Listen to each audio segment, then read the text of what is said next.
Oknum polisi Polres Gorontalo Utara diduga pukul kepala warga dengan pentungan.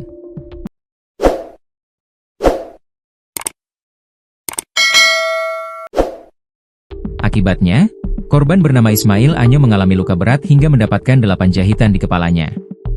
Penganiayaan terjadi di Desa Kotajin, Kecamatan Atinggola, Kabupaten Gorontalo Utara Senin pada 11 Mei 2025. Atas perbuatannya, oknum polisi tersebut telah diperiksa oleh Seksi Profesi dan Pengamanan, Propam, Polres Gorontalo.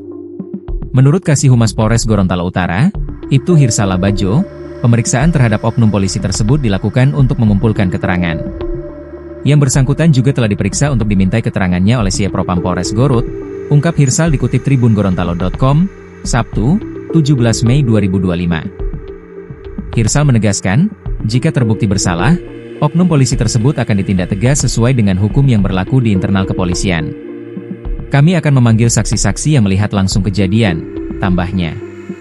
Insiden tersebut terjadi pada dini hari, Senin, 11 Mei 2025. Syaril Usman, 24, seorang saksi mata, menjelaskan bahwa korban, Ismail Anyo, yang saat itu berboncengan motor dengan temannya, tiba-tiba dipukul oleh oknum polisi menggunakan pentungan.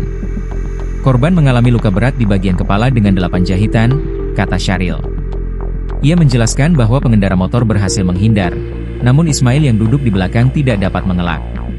Awalnya Ismail tidak menyadari bahwa ia terluka, tetapi beberapa menit kemudian dia merasakan darah mengucur deras dari dahinya. Setelah insiden tersebut, Ismail segera meminta temannya untuk menghentikan sepeda motor dan mereka menuju puskesmas terdekat.